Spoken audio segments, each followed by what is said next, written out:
Welcome back to Let's Tech Cars. Today we'll be bringing you a few things you probably didn't know about the BMW E30. This is our BMW E30 project, which videos are on the channel. It's just started, so if you haven't saw it already, make sure you go and click it and check it out. So let's start off with the M3. So basically the M3 is the reason BMW is the ultimate driving machine. It's the reason E30's got such a big name and so on.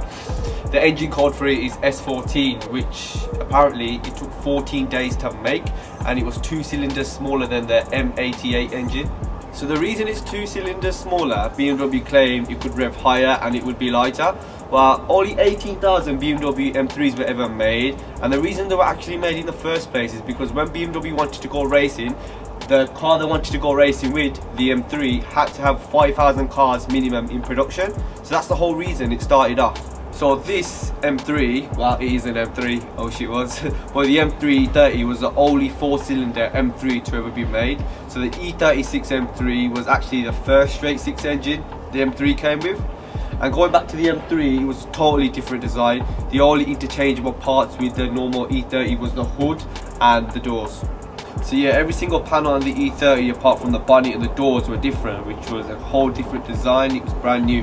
So in 1986, while the E30 was in the peak of getting made and things like that, BMW actually took a convertible, made it into a pickup. It started life as a 2-litre, ended up with the S14 M3 2.3-litre engine in there, and it was being used until 2012 to distribute parts, which is crazy, man. I love the little things BMW do, and it's like people have actually tried to imitate it and make other ones, but that was just a mind-blowing fact. So little did BMW know that this M3 would pave the way for more M3 cars to come in the future and would still be the ultimate driving machine. So the E30 was actually the first 3 Series to introduce xDrive, BMW's 4-wheel drive system, and was the first car BMW ever introduced diesel engines to also. So remember guys, the E30 isn't the first 3 Series. The first 3 Series was actually the E21, but that didn't get as much hype, I think, because obviously the E30 was the first 3 Series to have an M car, the M3. But going back to that anyway, the E21, which had the range topping 323i engine, that came with the E30. So the E30 didn't have a 325i, it had the 323i engine to begin with. Then later on, it got phased out with the 325i engine, which had Bosch electronic injection and other things like that, which was a bit more quicker as well. I don't know about the USA, but in the UK, M3s are really rare. So the cars that are actually still out there with the E30 name are the 325s, the M20 B25 engine, which is a straight 6, which is really good. It's still quick enough to have some fun, but obviously it's not expensive. People don't care if it gets hurt like the M3. But those cars are still shooting up in price, and they're still beautiful, and they're still fast enough, you know, to have a little fun with them as well.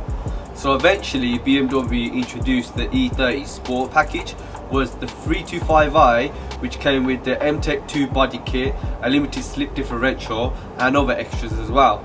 And if it's a sport on the logbook, that's how you know it's a proper sport. A factory fitted limited slip differential in a non-M car is very rare. They stopped that in the 328i E36, and nowadays it's an add-on, or you have to get a third-party person to fit it, which is really rare. I don't really care about new cars, they're plastic and horrible. I love old cars. But anyway, make sure you stay tuned in to Let's Tech Cars to find out how we get on with the project. See you soon.